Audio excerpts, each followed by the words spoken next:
Welcome to episode number 35 of the Marine Layer Podcast with TJ Mathewson and Lyle Goldstein. On today's pod, we welcome Danny Vietti, a social media manager at CBS Sports, and the host of the Wake and Rake Podcast with Will Middlebrooks. It's great catching up with Danny. We talked some Mariners baseball, and we also talked a little bit about the Oakland Athletics reverse boycott that he got to attend. Some really good stories from that and a really good conversation with Danny.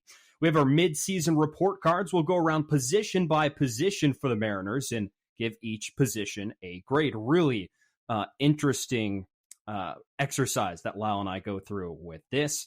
We go down on the farm and pick out our standout Mariners minor leaguer. Another MLB Wraparound. We take a look around baseball at some of the most exciting stories around the game. Another Russell Wilson Umpire of the Week. And we close out the show with Speak Your Mind. Before we get to the show, just a reminder, we've partnered with In the Clutch Clothing Company. They're an official partner of the Marine Layer Podcast. In the Clutch is the ultimate fan site for Seattle baseball merchandise, including the Celebration Trident, official MLBPA shirts for J-Rod, Jared Kelnick, Cal Raleigh, and Los Bomberos. If you're interested to get one, use the code MarineLayerPod at intheclutch.com for 10% off, and currently, every shirt on their website ships within the U.S. for free. And make sure, guys, please go check out our YouTube channel. That's one of the best ways to support our channel. We put in a lot of work on that channel. So if you're listening on Apple or Spotify or however you digest your podcast, go over to our YouTube channel, go subscribe, go turn on the notification bell so you know when we post. Vice versa, if you're watching on YouTube, make sure to check out our podcasts on Apple and Spotify. Leave us a review, download our podcasts, all that good stuff. And if you want to find us on social media, you can find us at Marine Layer Pod on Twitter, Instagram, and TikTok. Let's get it rolling. And we welcome you to this episode of the Marine Layer Podcast, recording here on Monday, June 26th. Did that weekend not go exactly how we predicted? To an absolute T, it did. Because here's what happens, right? They wallop the Yankees in the Bronx in the final game. They parlay that by absolutely curb-stomping the Orioles. And everybody naturally sits there and thinks to themselves, well, could this be the turn? Is this finally the point in the season where they turn it around? And then they lose the next two. This is just what happens. This is kind of what they do. I think you and I, after Thursday's game in New York, sat there and thought, this is going to happen. This has the potential to happen again in Baltimore on Friday. And then they're going to end the road trip 2-4 with two excruciating losses over the weekend. And yeah, it went exactly like that, with the exact sort of excruciating things you didn't want to see, but still ended up happening. Two one-score losses with a walk-off home run and extra innings. You can count that as close to a one-run loss as you can without it actually being one. And then Sundays as well.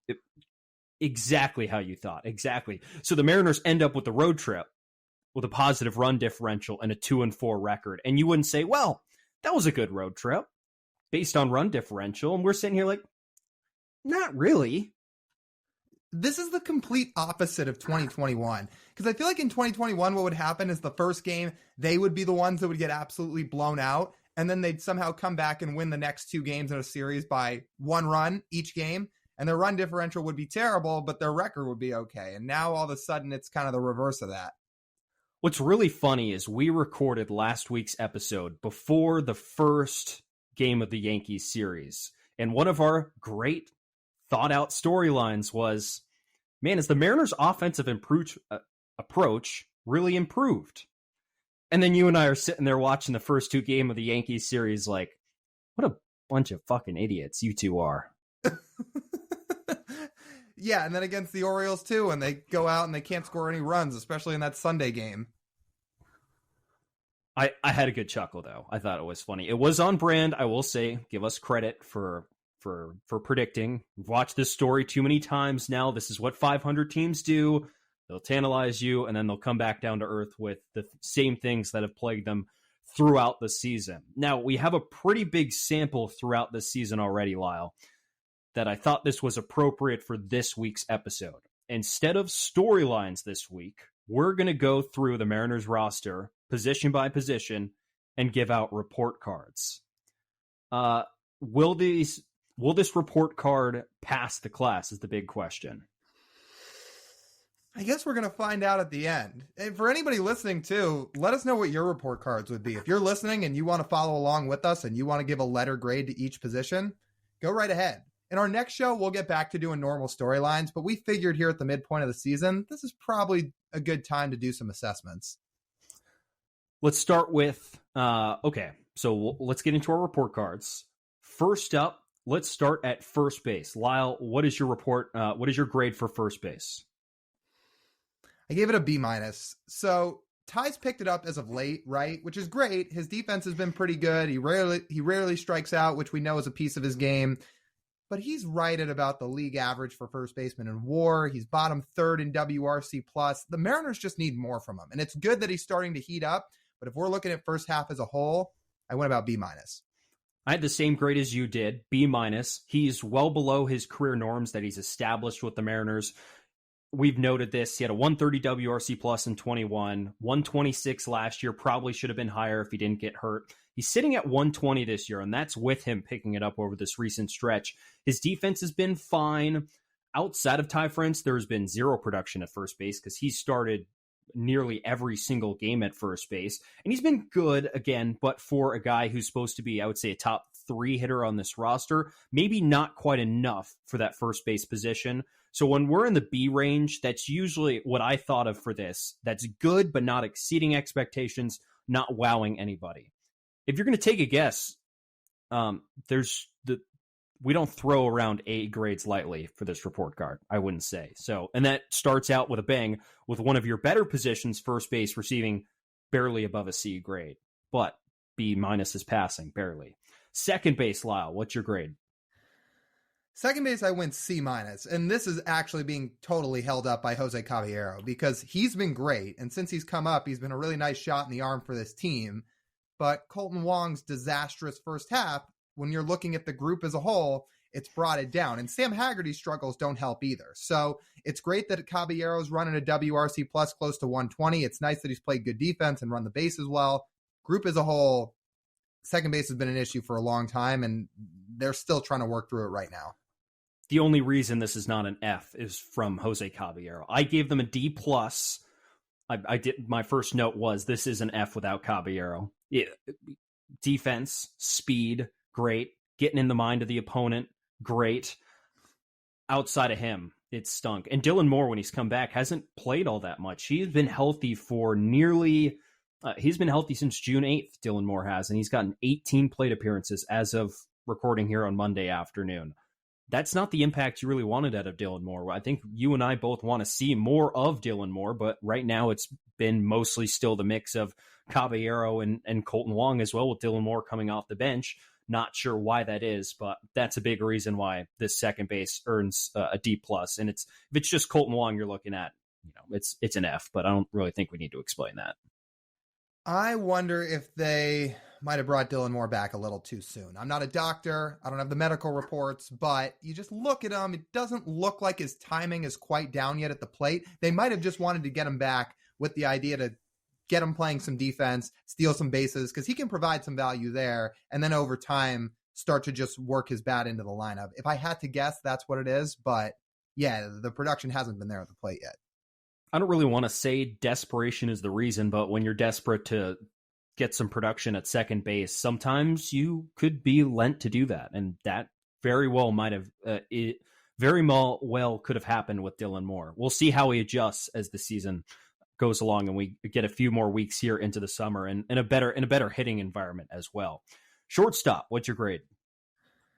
I went C+ at shortstop, and honestly, JP's year at the plate has been great. I mean, a lot of his swing looks fixed. He's hitting fastballs now, which is great. He's top 5 at the position in WRC+. Keep that in mind. For all the payroll Twitter people out there that were so furious about not getting one of those shortstops, offensively, JP's as good as you could be asking for at the position.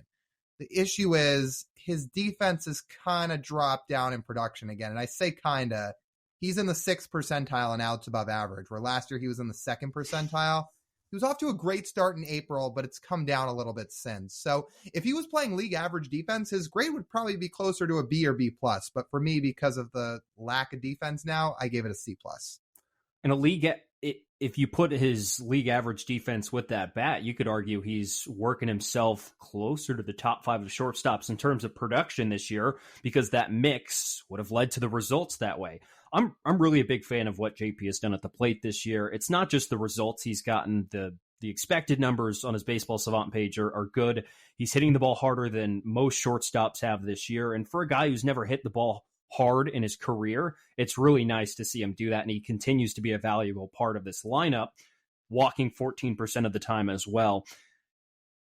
Just that defense. We expected it to take a step forward again, and it's been right where it was last year. I kept it at a B-, so in the same area, but that's what it is for JP. Overall, though, a net positive to the lineup and defense, meh. Third base. I went C- at third base, and this is being saved by Eugenio Suarez's defense. The fact he is one of the best third basemen in baseball and one of the best defenders in baseball right now by outs above average is saving this grade.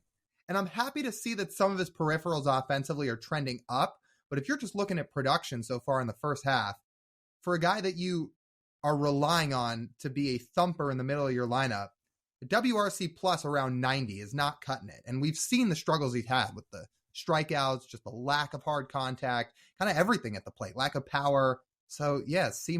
They need much more from his bat. His peripherals are closer to last year than you would think, but in the end, this report card is based on results, and there have been no results outside of defense for Eugenio. I did note that I thought this was interesting. The league average WRC plus for big league third baseman this year is only 95. That kind of floored me. Which is crazy because third base is one of the premier offensive positions in baseball these days, with Manny, with Arenado, with Jose Ramirez, and some others. But a lot of those guys are struggling this year, which is totally uncharacteristic for guys that honestly probably have Hall of Fame cases when their career's said and done, as long as they keep their production up. But all these superstars at third base are not hitting right now. It's the oddest thing. I gave Gino a D. I skipped my grade, but he gets a D. And I summed it up in one sentence. He went from the Mariners' second best hitter last season to the second worst everyday hitter this season. And that just has too much of a detrimental impact on this lineup's ability to function when he can't produce even close to the levels he was at last year. It's taken a step in the wrong direction, and we just hate seeing that from Gino. We hope he picks it up in the second half. Left field. Left field, I gave a B-, and I want to clarify on this. Jared Kelenic himself, I would give a B+. Yeah, his bat and his production have come down a little bit as of late. Now we'll see where that starts to level out as the second half goes on. He may get hot again and bring his WRC plus back up. Not to say it's been bad. It's still sitting right at about 120, which is good. It's well above league average, just not where it was in April. But you factor in Jared's bat, the improvements he's made at the plate, his defense. He's had a really good year for the Mariners, and he's on pace for about a 3 to 3.5 win season. We haven't talked a ton about AJ Pollock as of late. He's bringing the group down. I mean, for a guy that was expected to come in here and hit left-handed pitching exclusively, he's running out a 13 WRC plus against left-handed pitching. 13. So he's 87% above or below league average doing what he's supposed to be doing. That's not cutting it. It's the second worst mark in baseball, only behind someone whose name I forget. I think it's Gabriel Arias, but not totally confirmed, who has a 0 WRC plus against lefties. That's the only one worse, who has a 0. Which just doesn't make any sense. He has crushed left-handed pitching his whole career. This is what AJ Pollock does. But for whatever reason, he has had a rough go of it in the first half. And as a result, the left field group as a whole, their grades getting brought down to a B-. I separated this out too. Jared gets a B+ individually, and AJ Pollock gets an F in this spot. Overall, the left field grade is a B. I think Jared has been probably best case scenario at the plate this year, minus the strikeouts. I'd say the strikeouts are not the best case scenario because his K rate's up near 33% for the season now. But overall, when he does make contact, he's still hitting the ball pretty hard, and he's playing a really solid left field defensively. And still just 23. Isn't that great? AJ Pollock, though, as we talk about guys we're not totally sure why he's on the roster, AJ Pollock is creeping into that, or creeping. He's in that group right now of why he's on the roster and why he's getting big at-bats like you got yesterday on Sundays, swings at the first pitch and hits a ball about 13 miles an hour on the ground, which made us chuckle and like throw our hands in the air. AJ is bringing this grade down. It's bad. Negative half wins above replacement for a part-time player is impressive, to say the least. Center field. This is the one I struggled with the most, and I had to sit and think about, am I going to grade Julio on a curve? I decided not to. I teetered back and forth with this. I decided not to. I gave the group a B. Now, when you look at Julio as a whole among center fielders, he's top 5 among the position in WAR. He's still on pace for a 4+ win season, but obviously his bat has not been there. And it's nowhere close to what Julio's supposed to be doing. So here's how I separated this. This team is built on the idea that Julio should be getting A to A+ grades every half season, every season, however you want to measure it. He's not. He's a few grades below that. He hasn't been terrible by any stretch. A 4 WAR season, if that's his worst career season, that's pretty good. But for where the team needs him to be right now, it's not cutting it. So he's been fine, but not good enough. So I gave him a B. This is where you and I are going to differ the most. You might be shocked. I gave him a C-. Ooh. So that kind of tough. If I was grading Julio on a curve, it probably would have been closer to that. I decided to grade him just among other center fielders in baseball. I did grade him on a curve. He's worth 2.1 wins above replacement this year for Fangraphs. That's pretty good right now. You know, he might end up with 5 wins pretty easily. A lot of this is carried by the fact he's playing elite defense in center field. He's taken a clear step forward in center field, and that's really helping him in that category. His offense is just flabbergasting watching some of his plate appearances. When it seems like he's turning it around, we still see a couple of those things creep in, especially the series over the weekend against Baltimore, that have been hampering him all year. And, you know, is he pressing? Maybe. But we're not here to break down his approach. I'm just here to break down the results of the Mariners needed way more than a 106 WRC plus from Julio Rodriguez this season. I just get such a headache seeing people online saying the Mariners needing, it's indicative of the Mariners that they set up this roster that Julio had to be great for them to be great. And I'm sitting there thinking, so are we just not supposed to expect our great players to be great? Is it just going to be like, okay, we need to prepare for a worst case scenario. Houston needs to prepare that Yordan Alvarez is only going to have a 101 WRC plus through the first half of the season because we can't lob that all onto a 25-year-old shoulders. Like, I'm just think of how absurd that sounds. Do you think the Angels every year are preparing for Mike Trout to not perform like Mike Trout? No. So why should we say that, oh, like, it's unfair that we were expecting too much out of Julio? It's not unfair, and those takes are absurd. Look at the Yankees. Look at what the Yankees are with and without Aaron Judge. Their roster is built on one of the best players in baseball being one of the best players in baseball, and they paid him accordingly, just like the Mariners did with Julio. You're seeing the Yankees right now without Judge. They're kind of a mediocre baseball team. They're hovering around that last wild card spot, but they're not playing inspiring baseball. I think the Mariners are right in that same category. This roster, yes, is built on the guy that is supposed to be an elite ball player and the cornerstone of this team doing exactly that. And right now, it's just not happening. And that's why he gets a C-, because Julio is not playing like Julio should. And that's it. That's all it is. Right. Even if he's good compared to your average ball player, he's not compared to your average ball player. He's compared to Julio. Right field. Right field, I gave a C, and Teoscar's really upped his grade over the last month or so because he's been on such a tear that it's a full swing from where he was just a few weeks prior. Now, this is still first half as a whole, which is why he's not getting like a B+, but his WRC plus is sitting right around 110. He's put up a full win. What he's done in the last month looks like the Teoscar that we traded for from Toronto. So I've upped his grade, but you can't forget about April and May either, where he really struggled. So I gave him a C. He gets a B- because he's kept this offense afloat most of this month. 179 this month. 2 pretty bad months in April and May. But this month, I think, has salvaged his grade a lot. It has dragged it up to pretty much a B-. And I would say I think that's fair. I think anywhere between C and B minus is fair for Teoscar Hernandez. But this version of Teoscar here in June has been what the Mariners have traded for, and that's where it gets slightly below the good category. DH. I don't think we need to spend much time on this one. They get an F.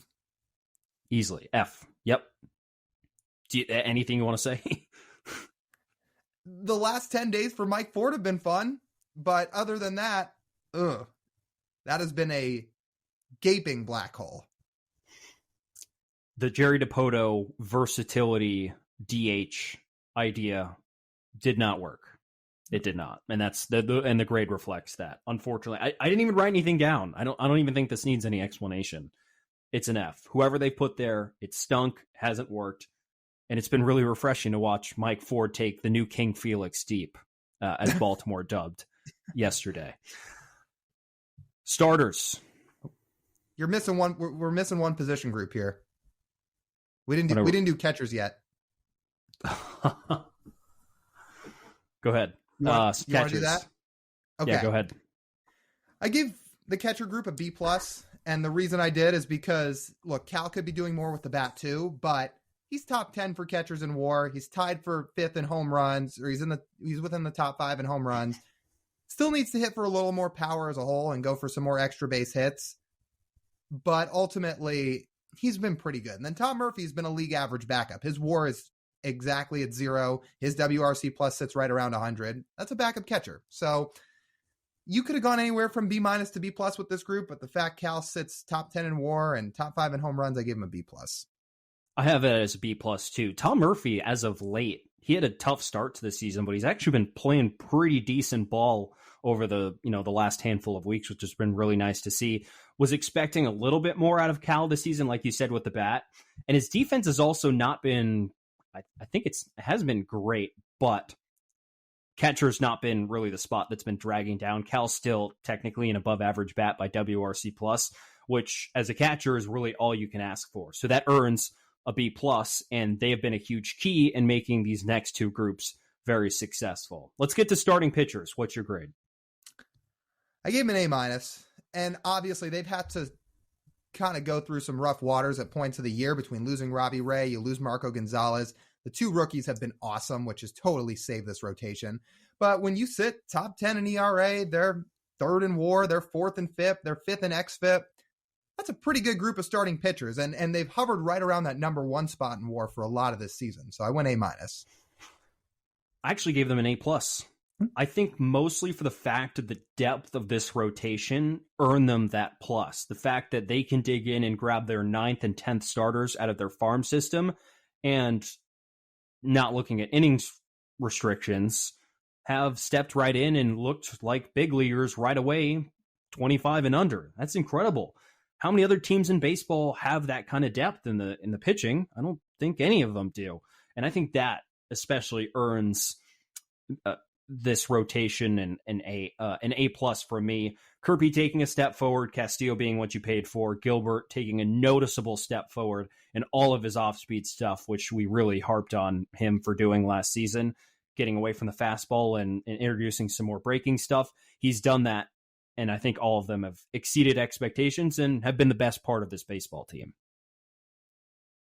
Yeah, I'm with you. And all 5 of these guys right now do have top of the rotation upside. Now, all 5 will probably not get there, but they all have that ceiling. And when you can dream on what these 5 guys can be, that's an exciting time, especially when they're all under club control for a long time.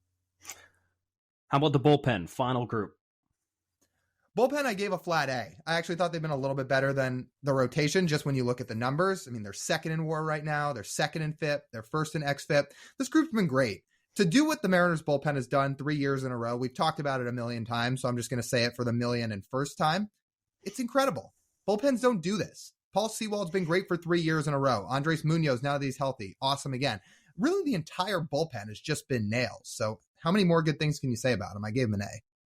I give them a B+, a little bit down. They would have gotten an A if Munoz had been healthy most of this time. Now, if you do that relative to expectation, maybe they could have earned an A, but I thought it was more along the lines of a B+.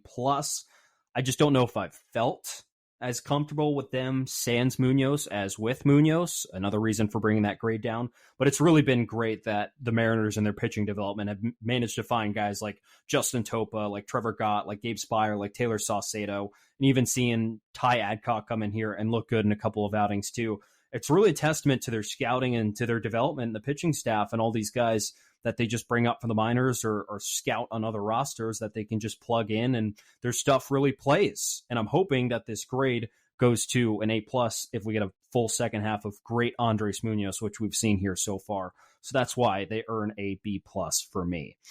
Overall, I would say an underwhelming report card. I think their GPA's hovering probably right around 3 in this case, which is fine. You'll pass, but you're not winning a valedictorian.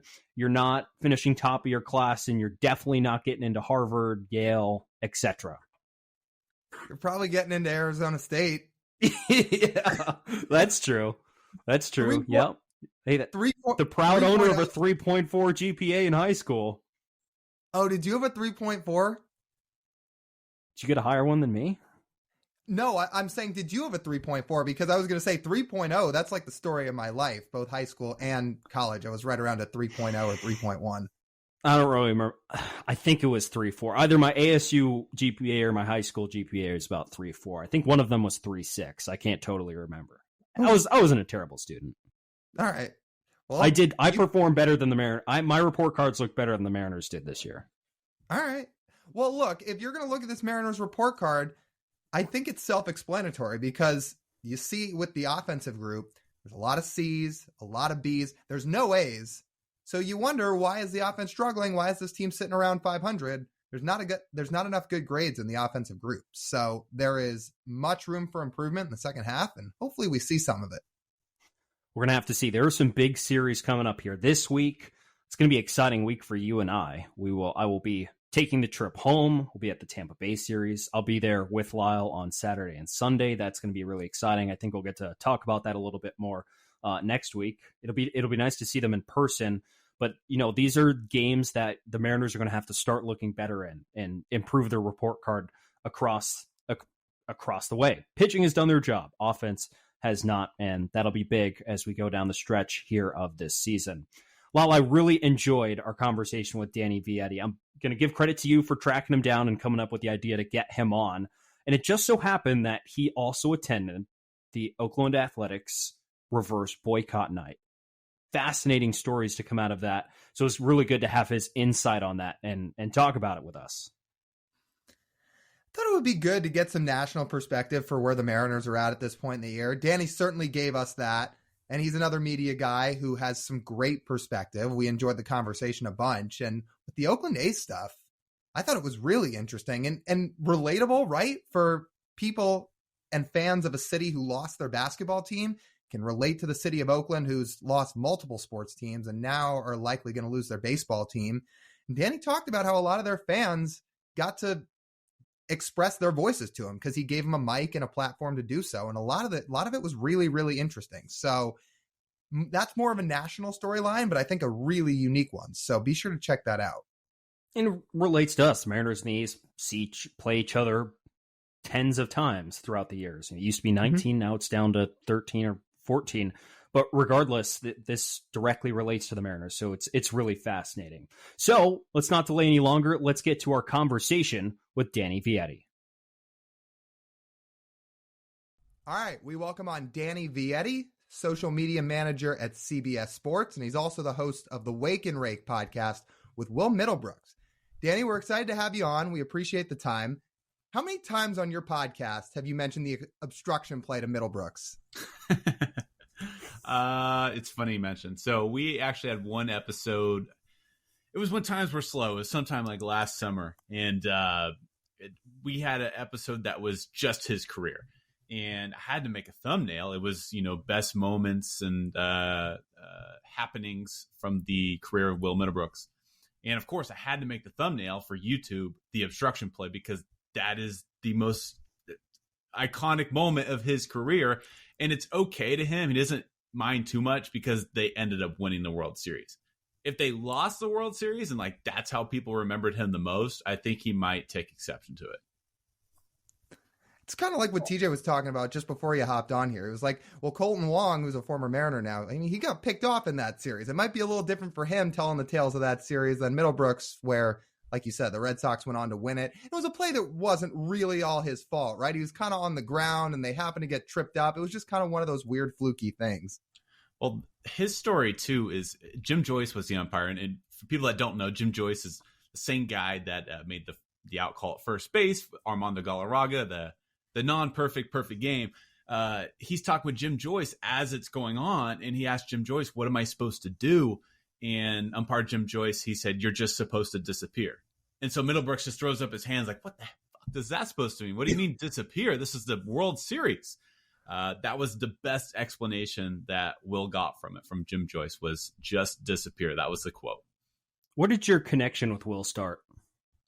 So he works as an analyst over here at CBS Sports HQ. It was as simple as we both work under the same umbrellas. I pitch in on the MLB department. He obviously does as an analyst. I hit him up. It was during COVID when no sports were going on whatsoever.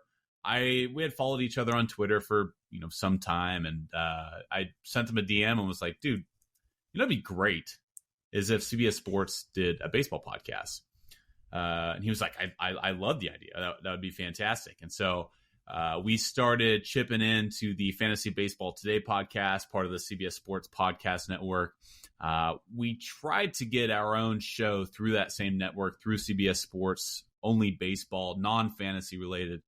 They didn't really want to invest in that type of thing because CBS Sports does not broadcast Major League Baseball, and we don't own the broadcast rights to a lot of things. So we decided to kind of go on our own venture and start the Wake and Rake podcast, and have been doing it now for, I think, 2 years, maybe 2.5 years now. So yeah, been going strong. It's been fun. It seems like the way a lot of these things start, how it started with Lyle and I, is like you just you have one conversation about baseball and you're like, man, I think we could do a little bit more with that. I don't know. It didn't sound like though you and Will had too much prior rapport than just starting, which I guess can be good and can be bad. It depends how it mixes. None at all. Like, we had never spoken before that one Twitter conversation. Like I said, like, we followed each other, but we might have had an interaction or two. But I mean, to this day, I've known Willie now for 3-4 years at this point, like via social media and stuff. I've only met him in person one time. I got to go to Fenway Park last year and spend some time with he and his wife Jenny, as she was in town as well. But that's like, when young kids ask me about like my career and like advice for making it into the sports industry, the first thing I tell them is like, just reach out to people, because the worst thing that could happen is you get ghosted or like you get told no.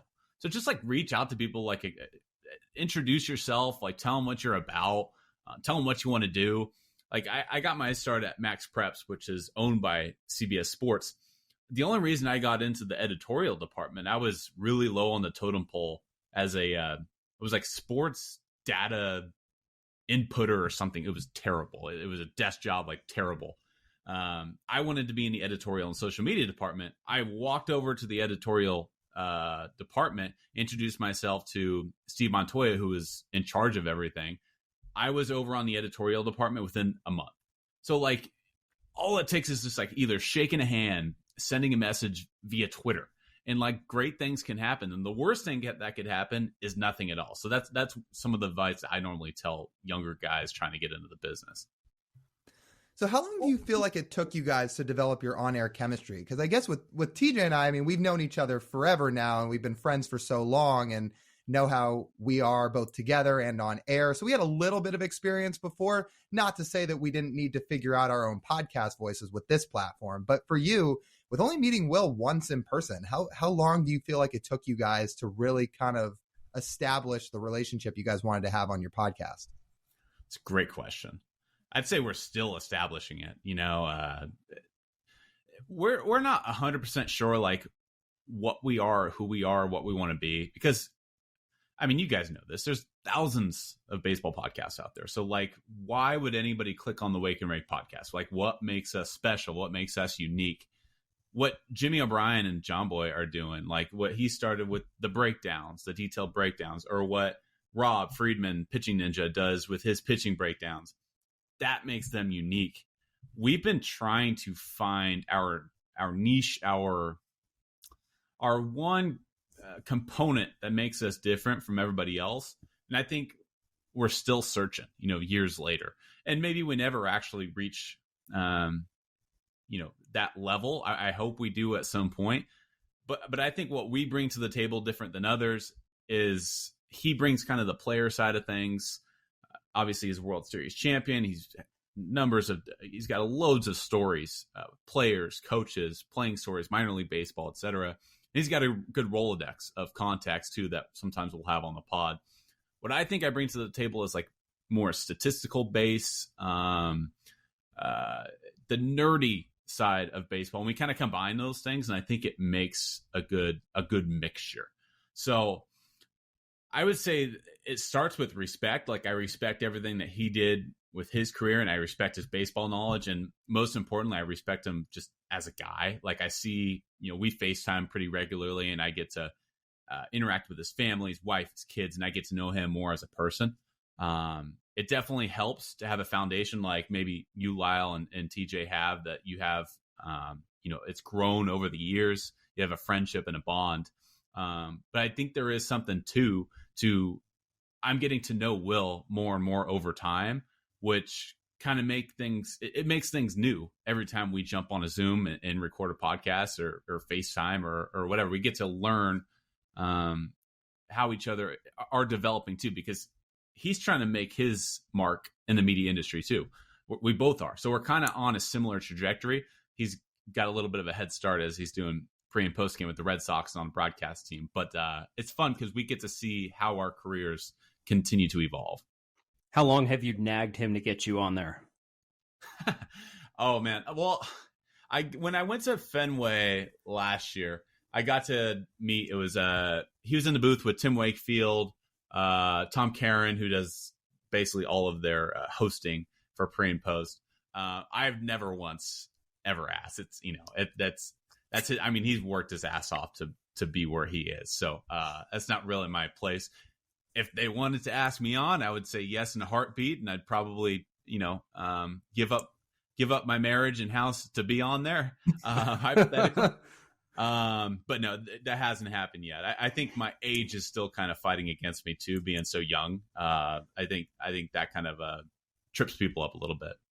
Man, I think that mic flag looks mighty good. Just right here. Yeah, I think so. Yeah, that's what I'm thinking. If we were going to transition a little bit to some Mariners stuff here, Danny, from a national perspective, we were hoping to get what your 2 cents are, because we sit here and watch every game and we break a lot of stuff down. And obviously it's been a frustrating year for them up to this point. But from more of a national, maybe broader perspective, what have you seen from the Mariners here as we start to wind down the month of June? Well, I'll say this first. We were talking a little bit about, it might have been before we jumped on here, before we went live, or maybe it was during, but you guys said that San Diego kind of holds a special place in my heart, which it does, but Seattle does too. I have a lot of family up in Washington, Graham, Washington, my sister-in-law, my niece, my nephew is out in Montesano, something like that, out near Olympia. And then my brother, he was based in Fort Lewis. So Seattle always holds a special place in my heart. I always find myself rooting for the Mariners as well, just, West Coast bias. When it comes to this season with Seattle, obviously losing Robbie Ray hurts. When you have a young rotation, like the Mariners do, Luis Castillo is more of a veteran guy. Marco Gonzalez is more of a veteran guy. But overall, you just have a young roster. When you have your most experienced arm, your ace, when you lose him for an entire season, that's tough to bounce back from. But I say that, but it's really been the offense that has been hurting Seattle more than anything, right? Like, pitching wise, they've actually been fine with Kirby and like I mentioned, Castillo, but offensively, designated hitter, second baseman. Those are the 2 spots that jump out at me. When you look at slugging percentage among second basemen in Major League Baseball, Seattle Mariners are last in the American League.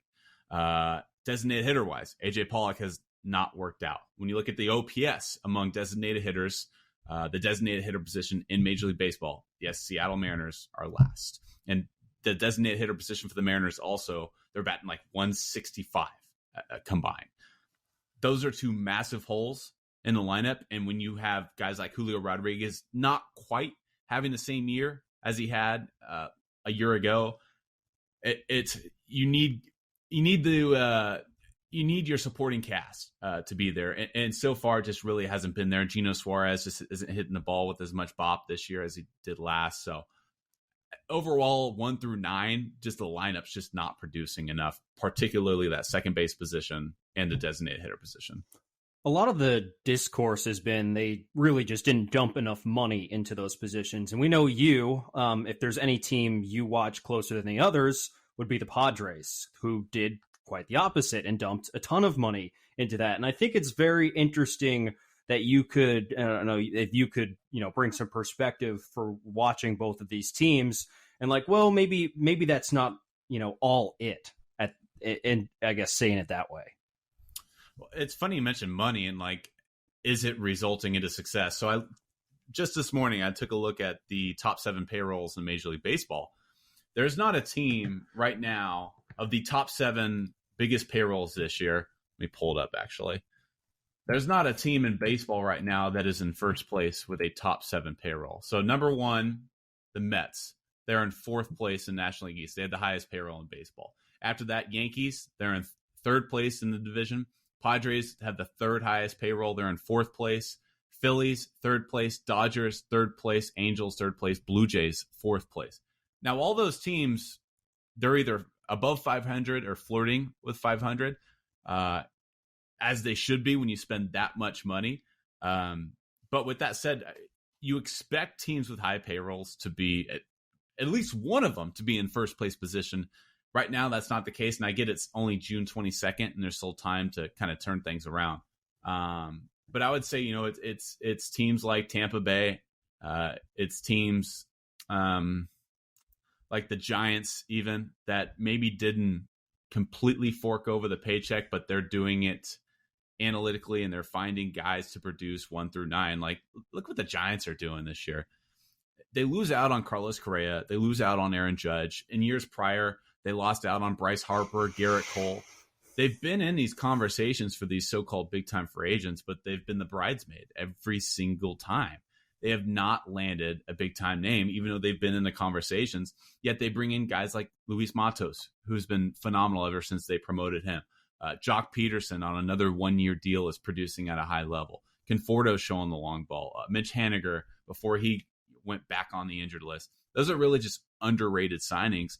I think that's what Jerry Dipoto in Seattle needs to do more of, is finding supporting role cast players that can produce above expectations. And I think that's what San Francisco does really well. That's what Tampa does. That's what Boston is doing really well with guys like Kike Hernandez and Adam Duvall. That's what teams like Seattle, to get to that next level, need to do a better job of.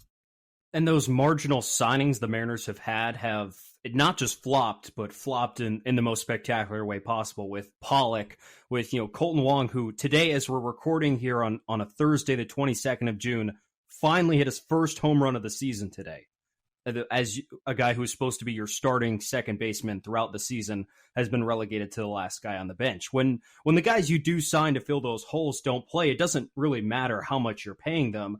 You could have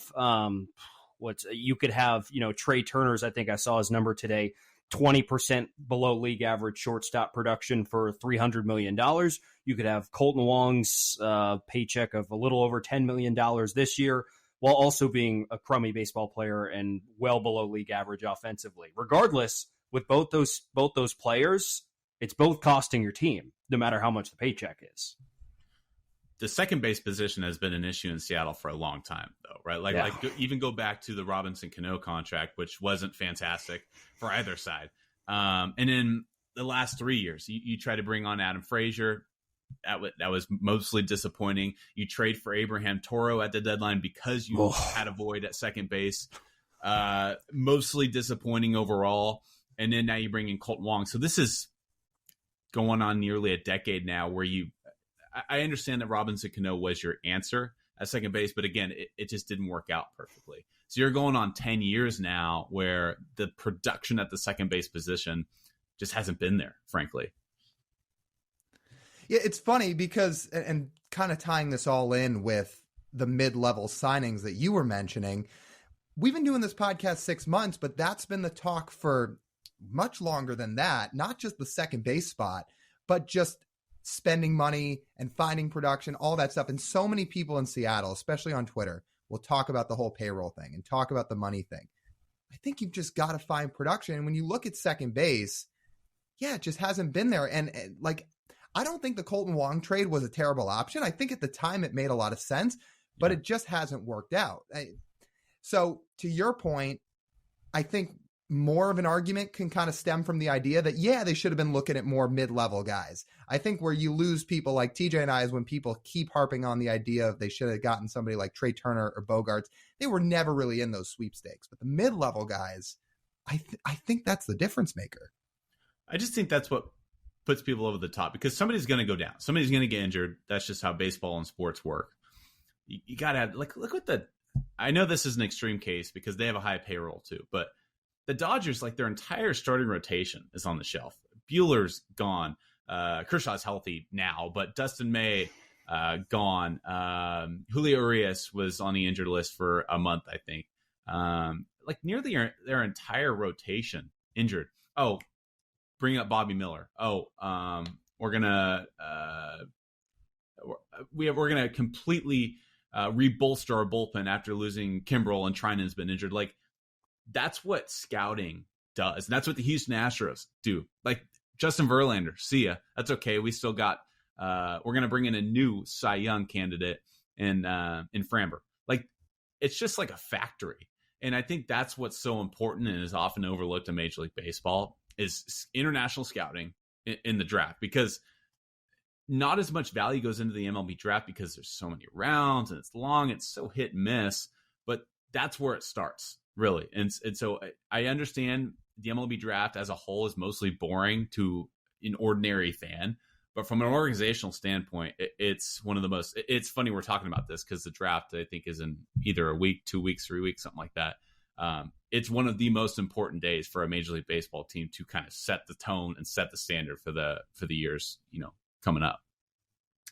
Let's transition now to a story that Lyle and I have talked about a little bit on this podcast, but you got to go see in person. It's just fascinating. It's something you don't get to see that often. You went to the reverse boycott on the day that the Nevada legislature announced that the funding was approved for the A's stadium, and there were a little under 28,000 fans at the Oakland Coliseum after they averaged under 9,000 fans up to that point in the season, and they're on this win streak, and the energy is unique because of the aspect of, well, they're gonna leave but not leaving yet, and it's so fascinating.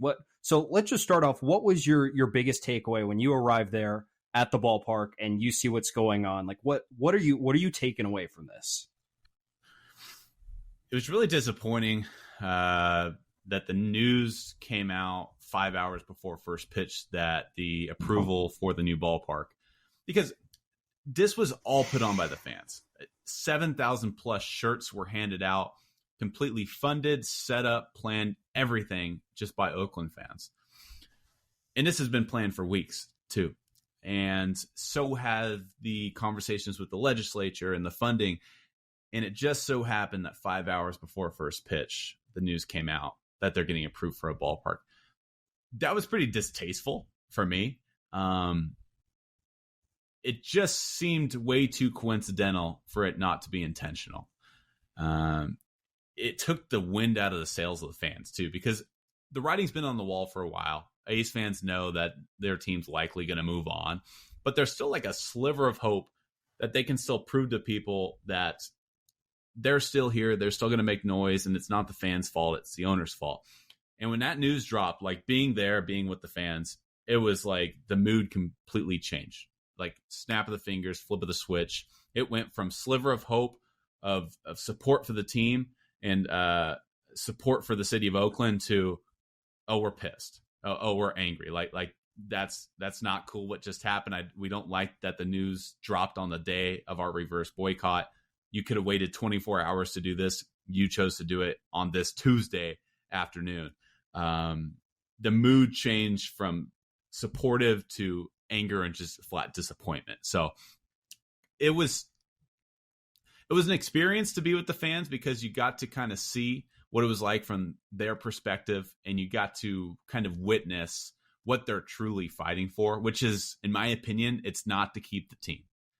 I don't believe that's what they're fighting for. I believe they are out there. They are at war with owner John Fisher, and they are out to prove that it is not their fault that this team is relocating. It is John Fisher's fault that there are not more fans in the stands. If the team leaves, the team leaves. Like I said, the writing is mostly on the wall there. They're fighting to prove to people that it is not their fault. And in my opinion, at 5:25 p.m. on June 22nd, I think they're winning that war. Well, it's funny you put it like that, because I think most people feel like it's all on Fisher and the ownership group, right? I mean, do you feel like there's people out there that think this is on the fans? Because my take on it is, when a team's good, fans are going to show up. If you look at the Reds, last year, nobody's showing up at those games. You look what they're doing now, these games are packed. Where at the A's, they have an awful stadium that has not been funded. You have a team that has not been funded. So what do you expect fans to do? Of course, they're not going to show up to games to watch an awful product. Like, people have to know it's on the ownership group and not the fans, right? You would think. I'll say this. Baseball fans as a whole, for the most part, they understand what's going on in Oakland. But sports fans as a whole, I would say a little bit different. Like, sports fans, if you're not watching baseball on a regular basis, sports fans are clicking on to Baseball Reference every once in a while to look at stats. And if you do that, if you're just looking at the numbers, you're seeing a team that has by far the lowest attendance in baseball for, I think, the 4th consecutive season now. What they're not looking at is John Fisher bought the team after the 2004 season. The 2004 season, the Oakland A's had the 19th best attendance in baseball, which, by the way, not fantastic. It's below average, 19th in baseball, but it's formidable. So he took a team that was averaging, it was like 18,000 fans per game, 20,000, something near there. And now it's down to below 9,000. That's years of taking advantage of fan bases, raising ticket prices, not signing players. The largest contract that John Fisher has ever handed out since he took control of the team after the 2004 season, Chris Davis, 2 years, $34 million, I think it was. Biggest contract he's ever handed out was 2 years. And so when I talk to like Mariner fans or Cleveland fans, Tampa Bay fans, a lot of them complain because they feel they're also being mistreated. And I tell them the same thing. Just count your blessings, because trust me, Oakland is having it far worse than any fan base in the country. I know it's not a competition, but Oakland's winning right now in regards to mistreatment. And I'm wondering, where are these bigger contracts going to magically appear in Las Vegas? There's nothing that suggests that's going to happen. You're going to the 44th largest television market with a not really a baseball fan base, probably a lot of transplant baseball fans there, if there are any. And they said, yeah, we're going to average 27,000 fans a night. No, you're not. Maybe the first 2 months of the season, you'll average 27,000 fans a game. But what happens after year 3 and the team's still not very good, and you realize, oh, we're actually not making that much money. We're actually making more money in Oakland because, well, we're not saddled with debt for paying for a stadium. Under the current ownership of John Fisher, Dave Cavill, president, Las Vegas is a more viable option than the city of Oakland. And I say that because you get more foot traffic in Las Vegas. Now, if you bring in an owner who is actually going to invest in the team, I believe the city of Oakland is a more viable option than Las Vegas. I think Oakland absolutely has shown and proven that they will support a team when they invest into a roster. But again, John Fisher will not spend money. It doesn't matter what city he is in. It doesn't matter what country he's not going to invest in the team. So as long as John Fisher is at the helm, he's not going to invest in a roster. And so for that reason, you get more tourists. Again, I said more foot traffic. A new ballpark is certainly going to help too. Vegas is a better option for John Fisher. If John Fisher decides he wants to flip the team, you just hope that an owner that is next in line is wanting to invest in the team, because that's the only way it's going to grow in Vegas. We've been through something like this too. We were pretty young when it happened, but when we lost the Sonics, I mean, we know how it feels. So we can only kind of feel for these Oakland fans. And I think we have a little bit more understanding for what it's like, just because we've seen it happen in our own city and it was terrible. So we understand what they're going through. You tried to give some Oakland fans a voice when you were out at that reverse boycott, and you went around doing fan interviews, asking them questions. You let them talk. You put it on social media. What was the most interesting answer you got, whether it was the most out there or whether it was the most insightful? What was the number one answer you took away from a fan? It's a great question. There was one video that really, it immediately caught my attention as soon as he took the mic. You have a lot of people come up to you and they want to talk, and that's what I was there for. I was essentially just a platform to voice their frustrations.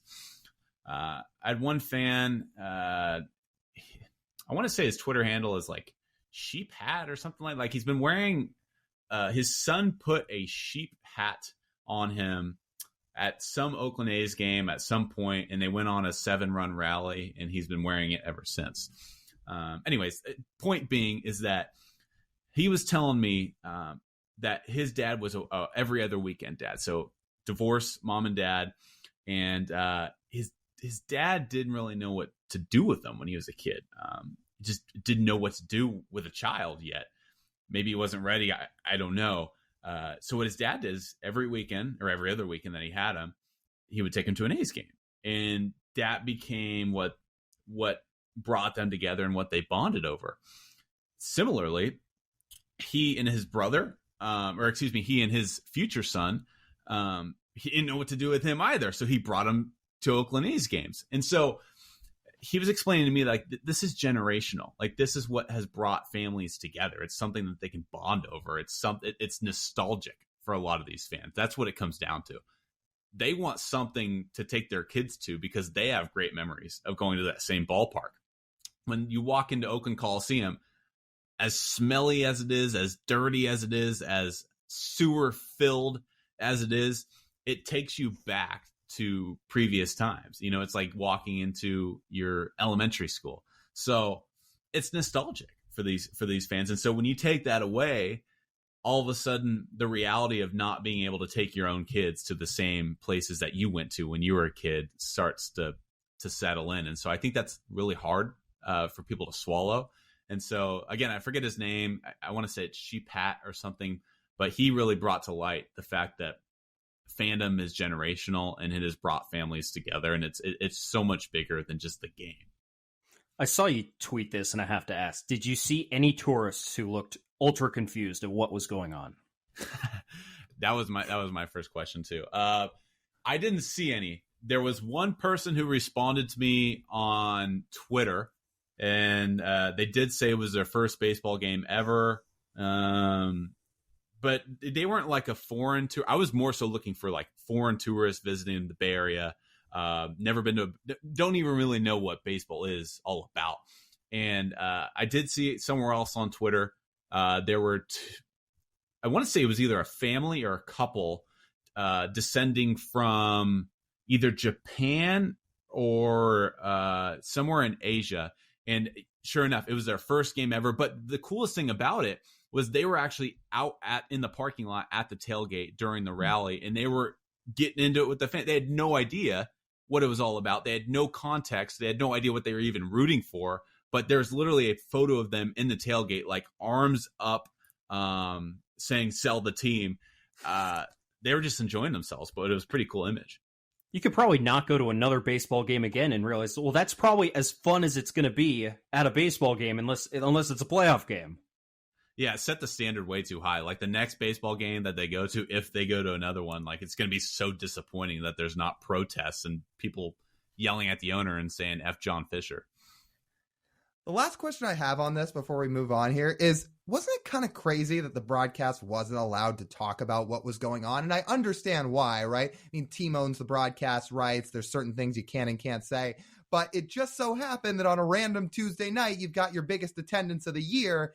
And they're kind of saying, well, it's a packed house in Oakland tonight. And a lot of fans decided to show out, but they couldn't say exactly why. I mean, I understand there's rules and stuff, but I just thought, yeah, they can't say the words, can they? They can't say reverse boycott. I'm plugging in my my charger here. Give me 1 second. Yeah. All right, now we're good. My big prediction for the night, and sure enough, it became somewhat true, was Dallas Braden, the color commentator for the Oakland A's broadcast. He was going to go down to the tailgate, and he was going to join in on the chants, and he was going to be with the fans for the city of Oakland to try and keep the team in Oakland. And I predicted he was going to essentially risk his job to be with the fans in the city of Oakland. Dallas Braden did go to the tailgate. He did take lots and lots of photos with fans, and he was there in support of the movement. Fortunately for him, fortunately for baseball fans and baseball watchers, he was not fired, but he did voice his support for everything. To answer your question, just be careful where you get your news. And that's not just sports either, and I don't want to get too political here. That's not what I'm here for. But understand that there's always ulterior motives for every single company. Even myself being with CBS Sports, we have partnerships with certain conferences, leagues. Maybe we have certain freedoms with some leagues, but we don't with others. I can leave it kind of vague like that. Similarly, Major League Baseball, if you looked at either of their pages, MLB.com or the official OaklandAthletics.com website, neither of them had a single headline that said Oakland was hosting a reverse boycott. This is a national story. CBS Sports had an article on it. ESPN had an article on it. Bleacher Report had an article. Like every large sports media company had an article on the reverse boycott except for Major League Baseball. So hypothetically, if there's a fan out there getting only their news, like every morning they go on MLB.com for their news, they're not getting everything. There are stories that are not being told on that website. And to me, that gets really dicey and shady because Major League Baseball has MLB reporters for all 30 teams. If you're producing headlines, if you have beat reporters, if you have articles, if you're considered a news site, shouldn't you be held to the same standard that the rest of the news world is held to? Clearly, they are not. Clearly, they have ulterior motives. Clearly, they are keeping certain audiences blind to reality, and that was disappointing to see. Well, we certainly appreciate all the coverage you did when you were out there because it was super interesting. I don't think it would have told the full story if you hadn't given the fans all those voices and you hadn't talked about it. So we found it really interesting, which we really appreciated. Thank you. Go off that and, oh yeah, no problem. So to go off that and kind of talk about a little bit about your career in media. I know you're a former pitcher. You pitched in college and then you decided to get into the sports media world. Was there a point in time where you started to think to yourself, this is what I want to do? Oh, I don't know. That's a good question. I'm a youngest of four who all played sports, so like sports is pretty much all I know. My wife's a nurse and we joke all the time that I've never really had a real job before. Like my first job was umpiring Little League. I did a really shitty, pardon my French, part-time produce job when I was in college. Like 4 a.m. every day, just delivering produce in a delivery truck. That sucked. That was a real job. And so I tell my wife that too. I said, don't you dare put that on me because I delivered produce. But then in college, I started part-time at Max Preps. And then I've been with CBS Sports under that umbrella for 6-7 years now. So it's kind of all I've known, really. Like I've never thought about doing anything else. There's a little bit of a part of me. My dad's a teacher. When we start to have kids, my wife and I, there's a little bit of a part of me that wants to be more available when they're available. So I've thought about maybe going back and getting a teaching credential. We'll see. A lot can happen between then and now. But I guess to answer your question, I've always wanted to be in sports. Like, that's all I know. That's what my passions are. So I've never really thought much else. Sounds like the two of us. I mean, we both got sports broadcast degrees at ASU, and we Nice. kind of said, I don't know what else we could really do. I mean, I kind of look at the other jobs that are out there in the world, and I sit there to myself and say, yeah, I don't know if any of that other stuff kind of really interests me at all. I think it's sports or nothing for me, which is why we're doing what we're doing. So we can certainly understand where you're coming from that regard. Like you said, you talk about not working a real job. It's fun, right? Like, what we're doing is supposed to be fun. Well, dude, like, our worst day on the job, you guys know this, our worst day on the job is like our Wi-Fi goes down. You know, like, oh my God, like, I can't do my work because my Wi-Fi went down. Or like, there's a protest at a baseball game. You know, like, at the end of the world, like, my wife, bless her heart, she is a pediatric ICU nurse. She was dealing with families who have children in serious, serious care.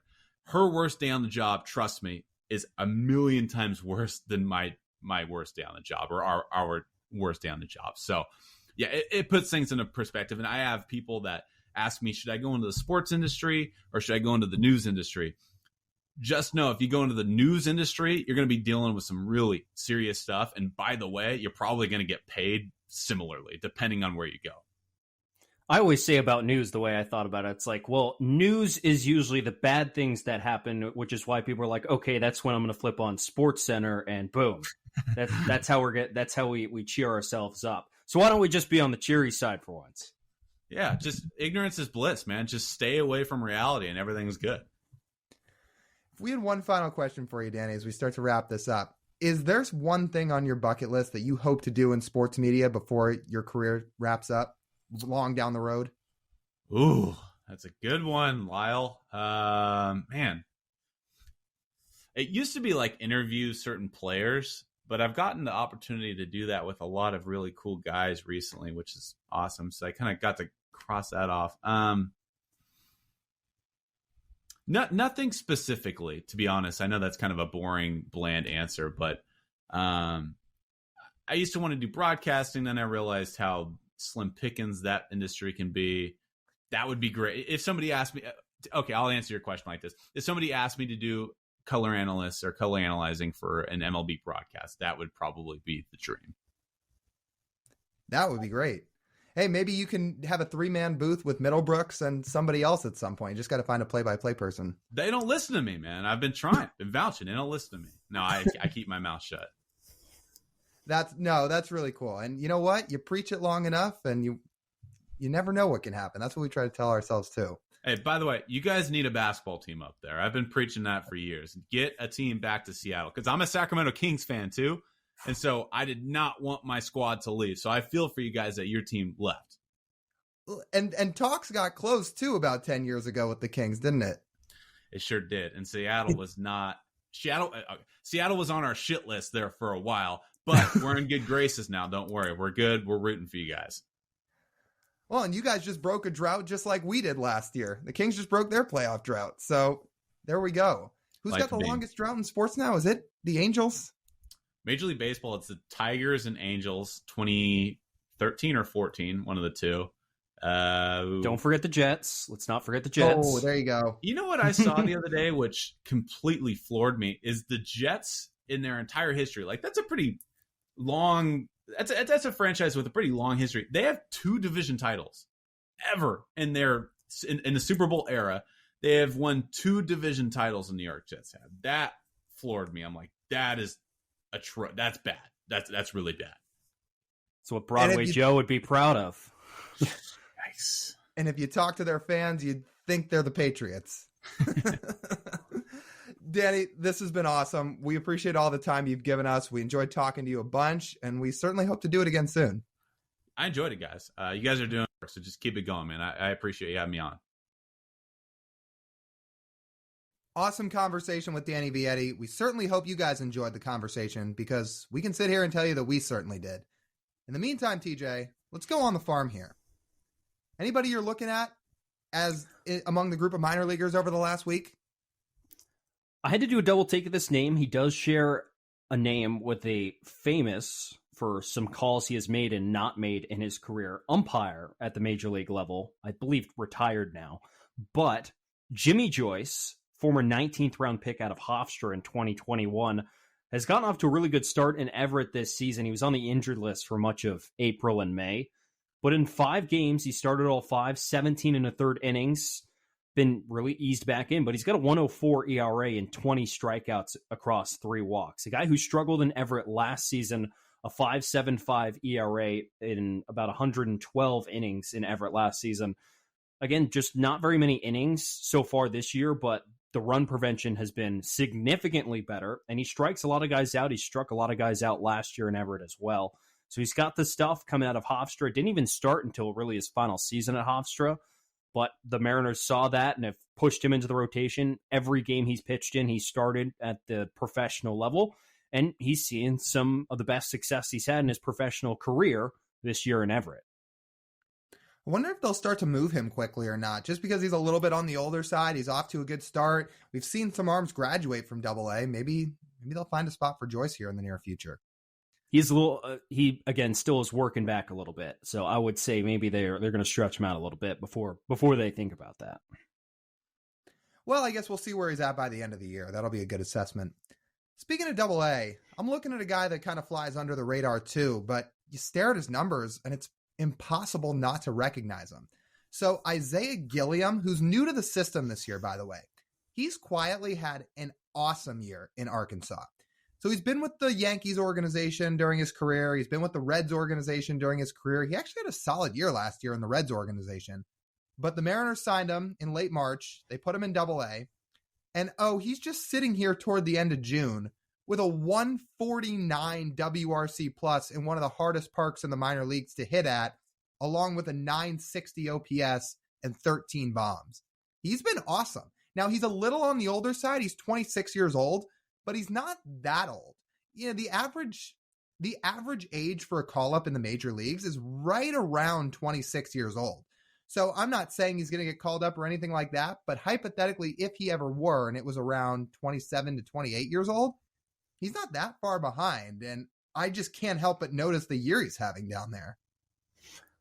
Thanks for pointing him out. Honestly, he was a guy who my eyes wouldn't catch on to until you pointed out how good of a season he was having. I was like, oh, whoa, that's pretty good. So great. That's great for him.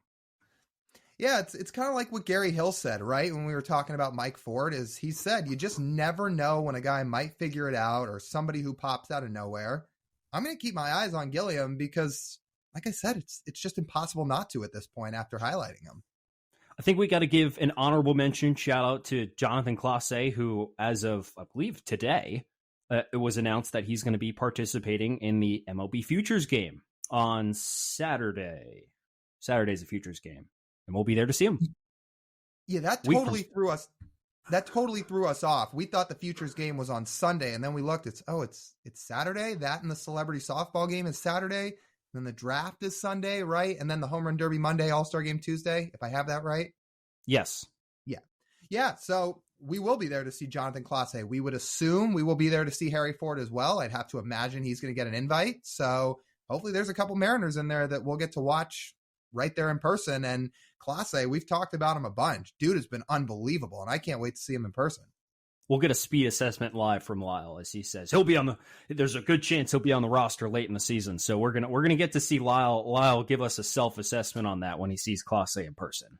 I'm gonna say it again. We talked about this a couple weeks ago. I am not booking it. I am not guaranteeing it. All I'm saying is if the M's figure it out and turn it around and they're in the race with 2 weeks ago, all I'm saying is do not rule it out. I'm not guaranteeing it. I'm just saying don't rule it out. Okay. Yeah. That's all. Okay. In the meantime, let's go over to our MLB wraparound here. So our first story, it has to be the Cincinnati Reds. They're the story in baseball right now. They just lost 2 of 3 to the Braves this weekend. That is not the story. They ripped off 12 wins in a row, sit at the top of the NL Central when nobody expected them to. They've been the most exciting team in baseball for a couple of weeks now, and they're red hot. How about their core? All under 27 years old and all hitting extremely well. Ellie's a 177 OPS plus. TJ Friedel, who's actually been their, first of all, shout out all TJs out there, been their most valuable player. He's at a 124 OPS plus. Matt McClain, Jonathan India, Spencer Steer, Will Benson, all guys having above average offensive season. And that's not even naming who probably their best player has been this season. It's been Edwin Diaz's brother, Alexis Diaz, who's been the most valuable reliever in baseball. He's been worth 2 Baseball Reference wins above replacement, and we'll see him in Seattle for the All-Star game almost certainly as the guy who's been the best closer in the National League. So while Eddie out this year, the Diaz name lives on. Reds are so fun. And we didn't even talk about guys like Jonathan India or Tyler Stevenson's had a little bit of a down year, but that is a really good core. And Stevenson, when he's at his best, is one of the better offensive catchers in the game.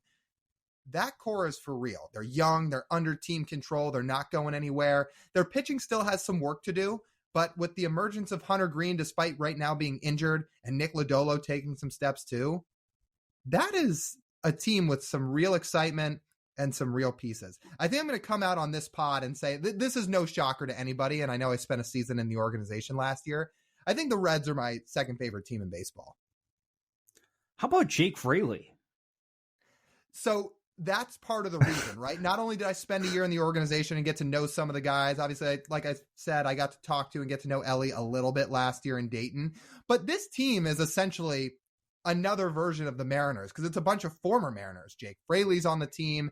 I know Justin Dunn's battled a lot of injuries there, but there's guys in the minors coming up. Noel V. Marte just got moved up to AAA. Like, there's so many ties all of a sudden between the Mariners and Reds that it's just easy to root for a lot of these guys. And Fraley, to your point, he's doing a lot of what he did in 2021. He's walking a lot. He's hitting with some pop. He's been good for them. Jake Fraley would easily have the highest OPS on this year's Mariners team. He's sitting at an 853 right now. You can say, okay, their ballpark is a bandbox, probably the easiest park to hit in baseball outside of Coors, but he is crushing it at the plate. This is what the best case scenario people probably thought of Jake Fraley when they saw the potential, what he had in 2021 and what the Reds traded for, and they're being rewarded gratefully for it. Oh, by the way, the NL Central sucks. So like I said a couple weeks ago, the Reds could legitimately win this division. And I said that before they ripped off 12 in a row. They are right in the thick of that division, even back when they were a little below 500 a couple weeks prior. They can win that division. And when most people thought they were probably still a year away, they could make some noise here in the NL and get themselves into the postseason. I think you and I would agree. I don't know if their pitching staff would actually hold up in a playoff series, but man, everyone would be tuning in to watch them because they make it so much more fun. Just look at Friday's game against the Braves. They fell behind 5-0 in the first inning, right? It was the first inning. They were behind 5-0, a sellout crowd on a Friday night, and the energy never left the building. And the Reds stormed back and won their 12th in a row. Ended up putting 12 runs up on the board. It was just insanity. Ellie hit for the cycle. All these insane things that have baseball fans around America just gluing in on the Reds. And Ellie's just so fun to watch. Everybody's seeing why. I mean, by the way, that was the first cycle a Reds players hit since 1989 when Eric Davis did it. And Ellie did it 2 weeks into his major league career, which is nuts. Let's move to our second MLB Wraparound storyline. Let's go out to the Bronx. Aaron Judge gave a bit of an injury update for his toe. He has a torn ligament in his toe, and his timetable to return is uncertain. How about that? Yeah, they said a return isn't guaranteed. They think he should be back at some point this year, but they're not putting any expectations on anything right now. Now, it sounded like, especially when you look at the timelines for these type of injuries, that he should be back at some point in August. But again, it's far from a guarantee, and the Yankees all of a sudden are in trouble because we've harped on this. When Judge is not in their lineup, they are not the same team. They're not even close, and the numbers back that up offensively. And their division is by far the best in baseball. It is a juggernaut division. You think that team sans Carlos Rodon and Aaron Judge, their two most recent highly prized acquisitions to the roster. Judge, went to free agency and came back, so I do count that. and they're going to get potentially zero of that for the rest of the season. I don't see a path forward into the playoffs for them. I don't see where that production is coming from. I just had to chuckle at this slightly related, but not totally related, where the Yankees are like, if they had Judge, obviously that's a roster spot and that's a bat in the lineup. But without Judge, they're having to play guys they don't want to. Like Josh Donaldson, who Aaron Boone this week came out and said, quote, he's going to play a lot for us. And I'm sure everyone in New York is thrilled to hear that. But that's just kind of the state the Yankees are in right now, where they got to fill lineup spots. Josh Donaldson's become their new Joey Votto. You remember those Joey Votto stories that were just insane when he was on the team, where he couldn't leave his apartment because Yankee fans were too threatening toward him or whatever it was? I mean, again, it was just these crazy stories. I don't know if it's gotten to that level with Donaldson, but he's their new target where, you know, everything he does that's bad is glorified, or maybe glorified is not the right word, but it is very, very much emphasized and blown up by Yankee fans whenever he's struggling. Now, they are supposed to get Rodon back here pretty soon. He's thrown a few rehab starts, so he's getting close. But that doesn't change the fact that he hasn't pitched all year, and Judge, we'll see how long he's out. Yeah, the Yankees, a lot of injuries building up. What was the one thing that people were saying about the long-term health of athletes, baseball athletes, Aaron Judge's size, once they pass 30, that despite, even if it's a freak injury and Aaron Judge running through a fence, just it's hard to stay healthy. It is, and we'll see how well the Yankees can tread water without him. I'll say it again. We said it when this injury occurred, and I'm going to reemphasize it. That third wild card spot in the American League is wide open. Like, if the Mariners could just get out of their own way, there is no reason they can't get that third wild card spot. If the bats could just wake up a little and start cruising, because they felt like they're in neutral all year. But if they could just pick up some momentum along with this injury, the door is open for them. And just to clarify, earlier you meant Joey Gallo. Oh, what did I say? I think you said Joey Votto, who also relates to our first storyline. He came back and he hit 2 home runs on Friday, which still works because we didn't even mention Joey. So you're good. We're covering all of our bases. Oh, yeah, maybe I said Joey Votto. Whoops, no, Joey Votto. Joey Votto better not be getting threats from people. I'll tell you what, that guy is, for everything he's done in his career, and is one of the greatest Reds to ever put on the jersey. I hope he's not getting threats. Yeah, Joey Gallo, when he was a Yankee, oh, it was brutal for that guy amongst Yankee fans. I mean, just how they're kind of blowing everything up with Donaldson now when he struggles. Gallo, it was terrible when he was there. And you know it affected him too, because he heard all of it. You can't leave your apartment. Like, of course it's going to affect you. I'm just trying to picture that. Joey Gallo walking down the street and some dude in a Yankee camp comes up to him and says, "Fuck you." Just out of nowhere. You're just walking down the street, and you stand out because you're 6'5" and you look like a baseball player. And you're just shopping for groceries, and just anybody out of the ordinary walks out of the crowd and is not like, "Oh my God, you're Joey Gallo." They go, "Fuck you, dude." New York is just such a different place. Sometimes it feels like a completely different continent. And I know you and I are both big fans of New York City. We like being there. We have a bunch of family from New York. But, man, you would never see something like that happen in Seattle. Even if it was the worst player on the team, you would never, ever see somebody in Seattle go up to somebody in person if one of these athletes was walking along the street and give them the bird. But it sounds like that happened very often with Joey Gallo. Yeah. Welcome to New York, I guess. Is it what you signed up for? No, because you got traded there. But yeah, I felt for the guy. Let's put it like that. Man. Okay, our last storyline here. Let's stay out on the East Coast and actually look toward the Southeast down in Miami. They've got a 20-year-old starter who the Mariners saw just a couple of weeks ago by the name of Yuri Perez. This guy is unbelievable. At 20 years old, he looks like baseball's next young, absolutely electric young ace. Do you know he is more than a full year younger than the projected top 3 in this upcoming draft? Dylan Cruz, Paul Skeens, Wyatt Langford. He is more than a year younger than all 3 of them. Which is crazy. And the guy's ERA is now down to 1.34. That's in 9 starts he's doing that. And he just threw 6 shutout innings the other night. He is so good. His fastball is awesome. He's got a couple of good secondaries. And again, he's 20 years old. He looks like he's been in the big leagues for 5 years. Listen to a couple of these notes. His last 6 starts, 33 innings, an 0.27 ERA, 38 strikeouts to 9 walks, just 20 hits allowed in those 33 innings.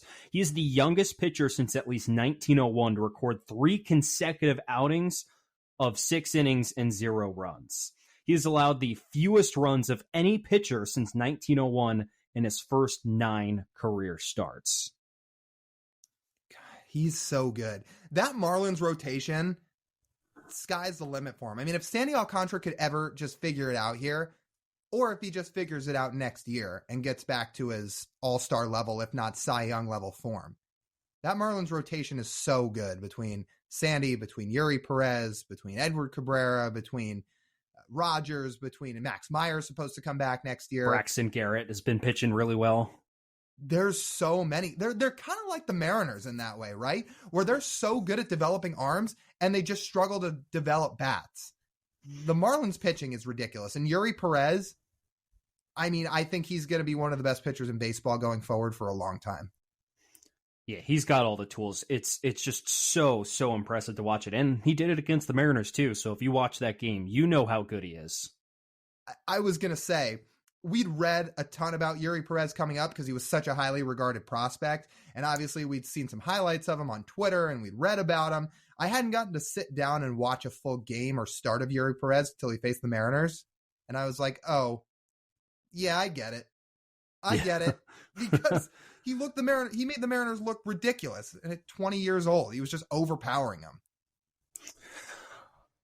Okay, I think that's it for Yuri Perez. This is going to be an interesting Russell Wilson umpire of the week. Let's transition to that. Lyle, would you like to bring in our contestant?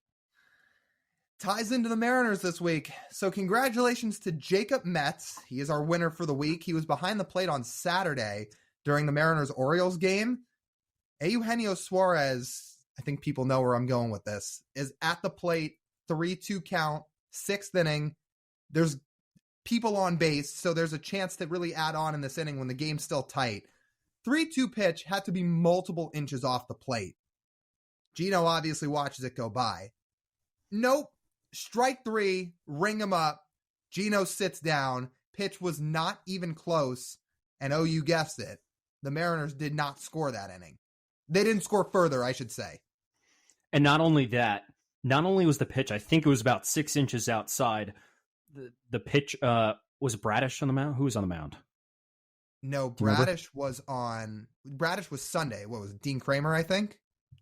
Yeah. Or am I getting the days days so wrong? There was an Orioles pitcher on the mound, which we know. That we know for certain. But not only did the pitch miss outside by 6 inches, the pitcher missed the target by 2 feet. Adley Rutschman was set on the inside corner of Eugenio Suarez, and Adley has to move his glove 2 feet to his right to catch this pitch off the outside corner, and Jacob Metz still rings him up. Somehow. It was such a pivotal play in a game that it just cannot happen. And the Mariners tie the game in that inning with a Julio home run. They have Jared on second base in scoring position, ready to score the go-ahead run if Gino can reach. And he literally walked. But the umpire decides, somehow, some way. So it was Dean Kramer. I just looked, which I thought was right. I just wanted to confirm because Kramer went 7 innings on Saturday. It was so far off the plate. So we know that both of us are big fans of the robo-umps here on this podcast. I'm all open to the challenge system too. In fact, the more and more that I see the challenge system, the more I like it. Why is it not already in the big leagues? I understand they want to work out and test the kinks and make sure it's set to go for a big league season. I don't care. Calls like that are ruining games. People are not paying money to watch umpires dictate the outcome of games. Players are not working their tails off to watch umpires dictate the outcome of games. If the challenge system's working in the minors, get it up to the majors, because calls like that are ruining baseball games. I think the challenge system is going to eventually be the system. I don't think we're ever going to get fully automated because I think umpires still need jobs, but I think the challenge system works. And the challenge system is exactly for things like that. Everyone in the ballpark knows that call is wrong. Everybody does. So why can't we just say, hey, I know that's wrong. You fucked up. Let's change it. And you can say, okay, fine, I got it wrong. And we can switch it to what should be correct. But unfortunately, we still live by rules that were invented in the 1880s. Actually, no, I'm going to say 1900s, because 1880s, you could actually request, I think, what were there, 8 balls or 6 balls? Whatever. The rules were different. And yeah, I just don't have any words to this, man. Like, what? Like, why is this still happening? I mean, there were 9 games in a World Series back then too. Yeah, and they changed that. They've changed a lot of things since then, but they have not changed the fact that umpires are still dictating games to this level when they shouldn't be. Remember when I said this to you a couple years ago? I was way out in front of this, because the technology they're using, it's similar to when you watch tennis when they challenge a call and you can see if the ball is in or out perfectly. You can see if it even grained a portion of the line in tennis. This is what it's doing with baseball. I think I told you about this a couple years ago, and you're like, all right, like, we can see if it ever happens. And here we are. The technology is great, but we're still living in the Stone Age here in the major leagues. It's and the reasons are similar. Because in tennis, you're asking people to stare at these lines and see a tiny, similarly sized ball hit hundreds of miles an hour at that line to see if it's in or not. So why is it 100% the responsibility of someone's own 2 eyes in one sport, and in the other sport they're like, well, maybe it's a little too difficult to see a ball hurling at you at hundreds of miles an hour, breaking X amount of feet away from this certain area. Why can't we get an assistance? Why can't we? Yeah, and then there's no hard feelings. Gino gets the walk. He says, all right, mistakes happen. Didn't affect me. Call still ended up being right. You move on. But you don't move on right now in Major League Baseball. Clearly, we can't move on either, because we're sitting here just going on about it. And it did. How did no one get ejected? Mariners. How did no one get ejected? Oh, I figured Scott was going to come out of the dugout after that one, because that was impossibly bad, that call. So, yeah. And clearly we're not over it, because we're sitting here talking about it at length. So here we are. It flipped the game. It flipped the game. The Mariners ended up losing in extras anyway, but they might have not had to go to extras if that was the case. If the call is correct, maybe they don't. Well, yeah. But we'll never know, obviously, because that call was made. Let's close out the show now and get to Speak Your Mind. I have been looking forward to this Speak Your Mind since we recorded the last episode, because we missed a lot over the last week. I don't even know where to start. I'm going to let you start here and just ask you what's on your mind this week. I've got a good one. So, if I were a professional athlete, especially in the 1% of the 1% of professional athletes, and making that level of money, I've always daydreamed about what my life could be, right?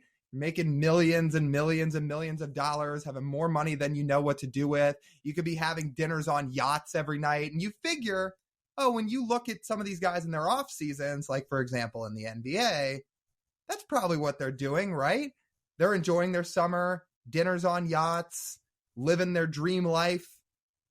Well, if you're Kevin Durant, the answer to that would be no. Because on a Friday night, on a sunny day in the summer, this man is sitting on Twitter, hops into a Twitter Spaces, just sitting at home by himself. He hops into a Twitter Spaces that was titled, Kevin Durant is not top 5. So this means this man searched himself on Twitter, said, I want to see who's talking shit about me, finds a group, hops in, requests to speak. They grant him the opportunity to speak in this Twitter Spaces, and he starts going on about the way you guys consume basketball is a bunch of trash. You don't know what you're talking about. You don't understand the game. And it's not with a bunch of reporters. It's not with a bunch of people he interacts with on a daily basis. It's not with other players. No, it's with a bunch of Twitter trolls that headline this Spaces entitled it, Kevin Durant is not a top 5 player in the game of basketball. Now, if you're Kevin Durant and you have the level of confidence that he does, all that should matter is internally, you know that you are. Most players know that you are. But he takes time out of his Friday night to go argue and scream at a bunch of Twitter trolls. And I can't get over it. Does any athlete spend more time online than Kevin Durant? No, nobody. In fact, so most athletes, I would guess, do have some type of burner account where they go and just search things so people can't tell that it's them, where they can search their name and see what people are saying about them, but kind of stay behind the scenes. Now, that's what Kevin Durant used to do because he had a burner account. The issue is people figured out it was him, and then he just threw away the burner account and said, well, now I'm just going to start using my actual account and just ripping random fans apart, which is what he does now. So to answer your question, no, I do not think there's an athlete that spends more time on social media than Kevin Durant. Think of how silly this is. This is a tweet.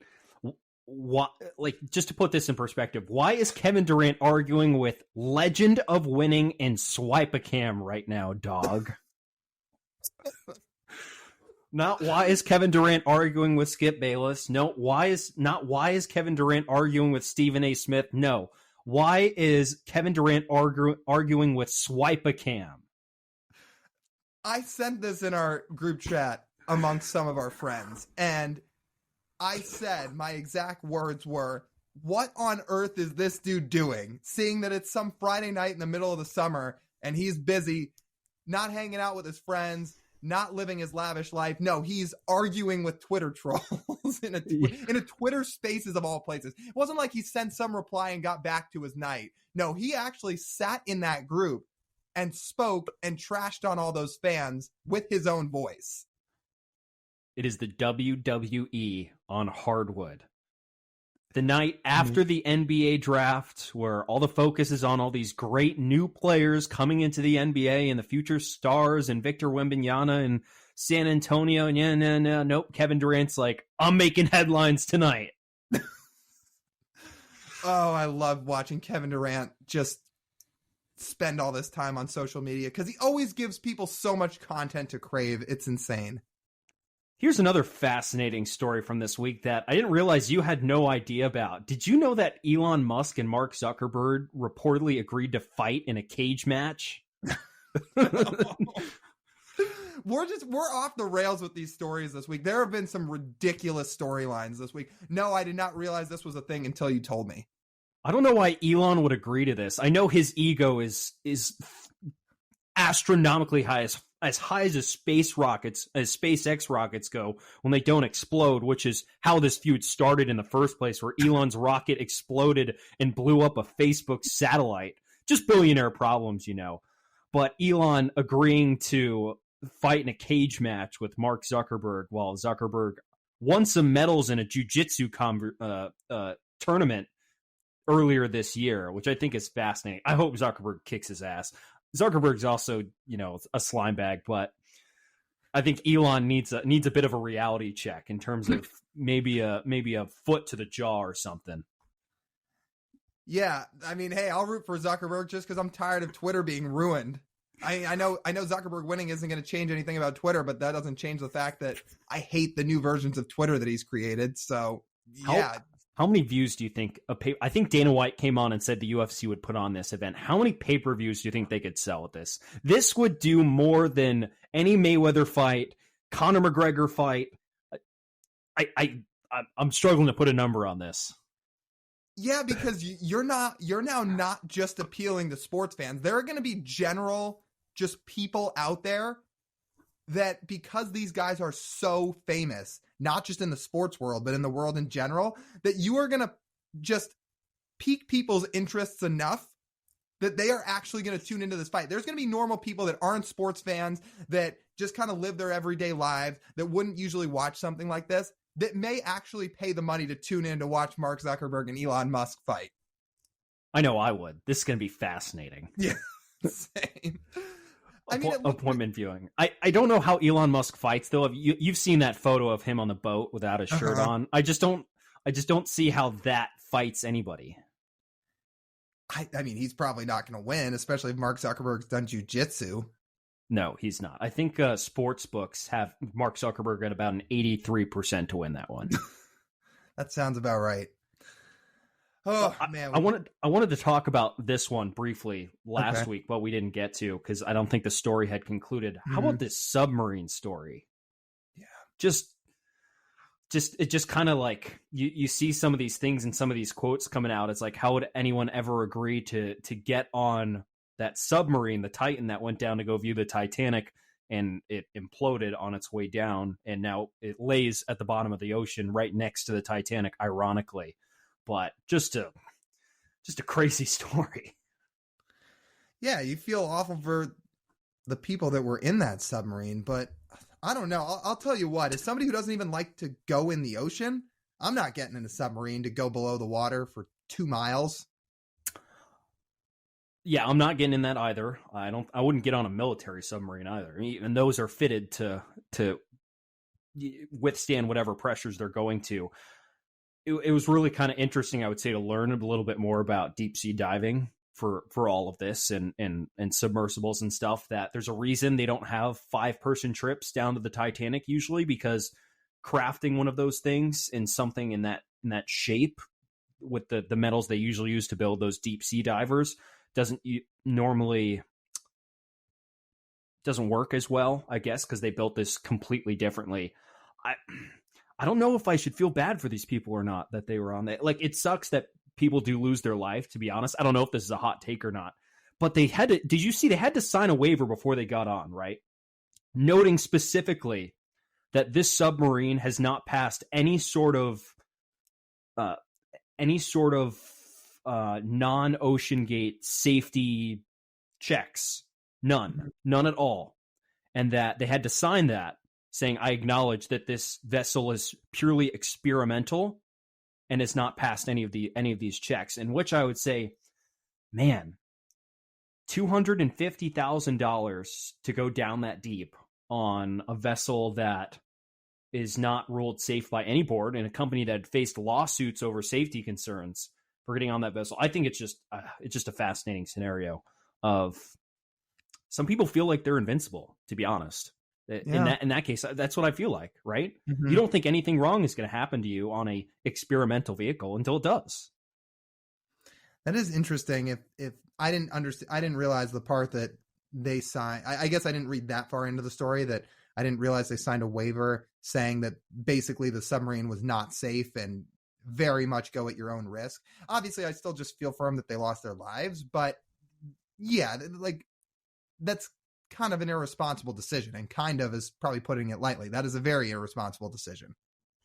It is. And all to go see a boat sunk at the bottom of the ocean for X amount of time. And yeah, it was crazy. Last thing for me, it's fireworks season. I fucking hate fireworks. If you buy fireworks, like, piss off.